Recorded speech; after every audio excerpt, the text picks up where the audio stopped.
Hello, welcome to my class. Today is the great day to learn something new. So start from the basics. In today's class, we will learn about the sentences. Before going to start sentences, first thing we have to understand that what is sentence. Sentence क्या है? A sentence is a set of words that are put together to mean something. A sentence is a basic unit of language which express a complete thought. A sentence is a set of words that is complete in itself, typically containing a subject and a predicate, conveying a statement, question or exclamation or a command. Basically sentence क्या है? एक group of word है, जो group of word, वो वाले group of word जो कोई meaning बताते हैं या जिनका कोई आंसर निकलता है, जिनसे हमें कुछ समझ में आता है. Look at these group of words. As we learned that group of words are sentence. So as they are group of words, so read them. Is my brown full stop dog. Second one, to read full stop like I. Third one, can the VC jet.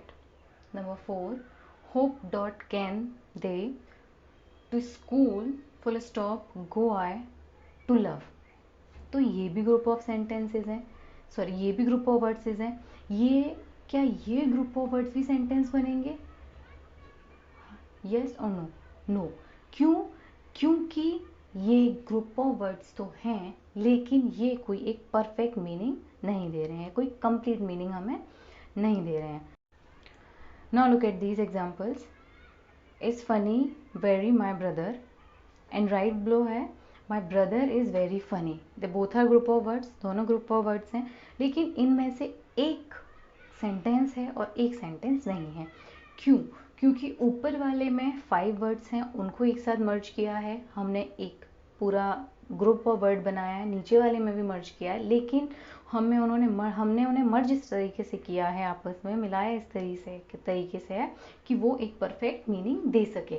तो मतलब ये है कि group of words वही group of word sentences होते हैं जिनमें कि क्लियर मीनिंग होता है या क्लियर वर्ड होते हैं. जो चीज़ हम बता रहे हैं, जो चीज़ हम कहना चाह रहे हैं, वो चीज़ हम क्लियर कर पा रहे हैं. Same with the next example, the I am afraid dark of.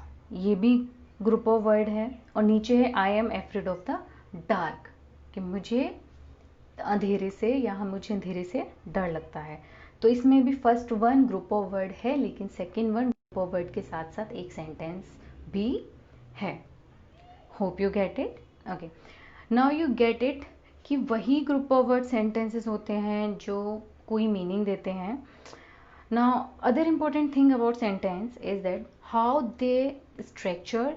Sentence के कुछ रूल्स होते हैं, वो रूल्स क्या होते हैं, कैसे बनते हैं apart from a group of word. Let's take a look. English sentence structure or rules. The following statements are true about sentence in English. Number 1, a sentence begin with capital letter.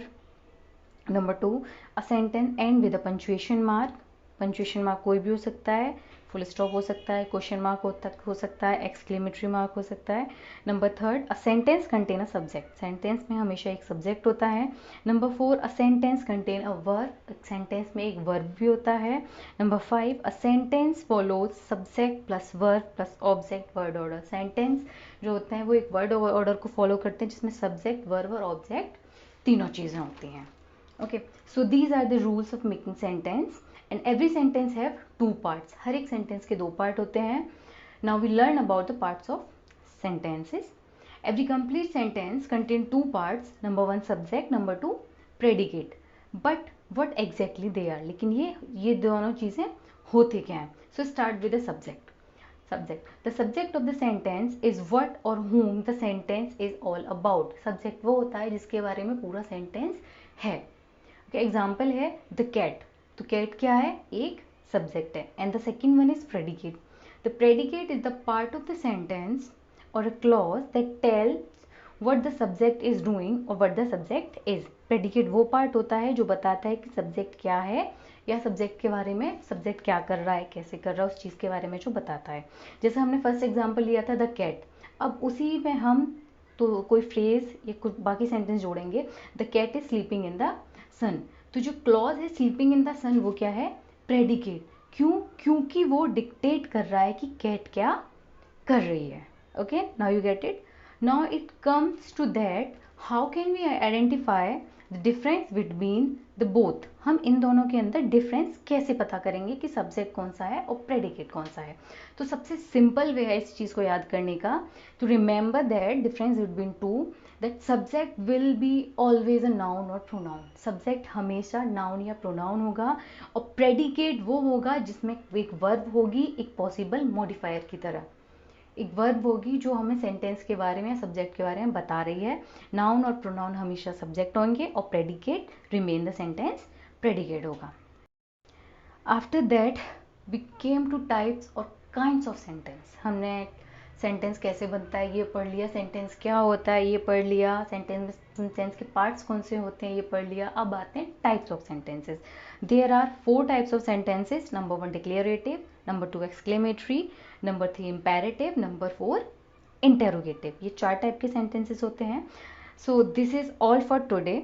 In my upcoming class, we will learn all these type of sentences in detail. So stay tuned with me, and if you haven't subscribed yet, please do subscribe and stay tuned with me and my channel. Good luck. Take care. Bye bye.